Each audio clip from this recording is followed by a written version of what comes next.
Yeah, Sam Russell, 24 years old from Poynton, the England captain, and I'm looking forward to going to Denver for the World Cup in 2 days' time.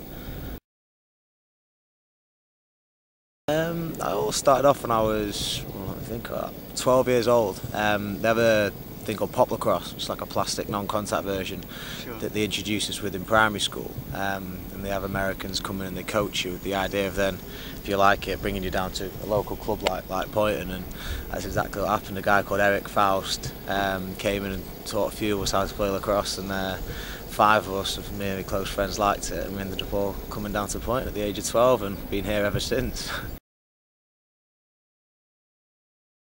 It's growing rapidly. It's one of the fastest growing sports, certainly at the university level in the UK.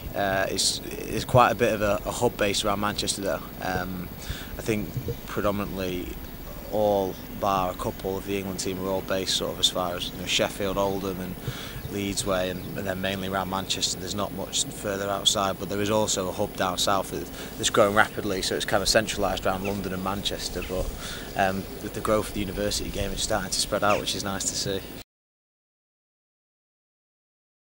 Yeah, my first World Cup, I was privileged enough to captain the under-19 team. Back in 2008 we were in Vancouver, BC in Coquitlam. And that was the first time, and then after that in 2010 was my first senior appearance for the Manchester World Games 4 years ago, and then the most recent appearance was in 2012 for the European Championships in Amsterdam, and now on to this one in Denver. We've been reigning European Championships for, I think, since it started.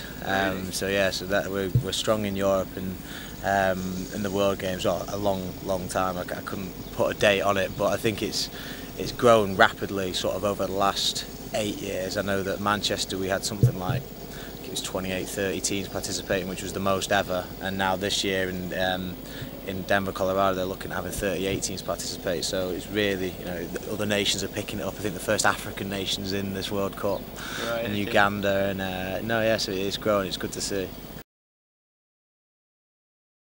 It's going well, yeah, and that's one of the things that's kind of good about the England team compared to some of the other national teams. I mean, the US team only got finalised, I think, this past weekend, but they're made up of a lot of pro players, so I guess it's a bit different.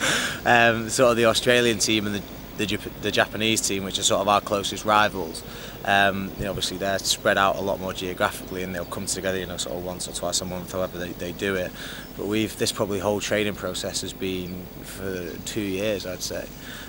We had an open trial, must have been 18 to 24 months ago, and then it's been whittled down since then, and training's obviously got harder and harder. We've had a trip to Boston last October. I think a 35-man roster went out to Boston and played 8 games against some college teams out there, and then they made another cut. We had a bit of time off over Christmas, but ever since January it's really been it was once a month, then twice a month, and then for the past 2 months it's been every weekend. And then on top of that we've got fitness in the week, strength and conditioning twice a week, so yeah, it's been piling up, so hopefully we're ready. Feeling good, feeling confident. It's certainly the most prepared England side I've been involved in, going into a World Cup, and feeling confident about that. I think our coach put up an interesting fact that I think there's 16 of the 23 all played in the European team as well, so the core of the side has been playing together for the last 4 years, and involved with all that training and that process, you get to know each other really well, and I think we'll surprise a few people out there.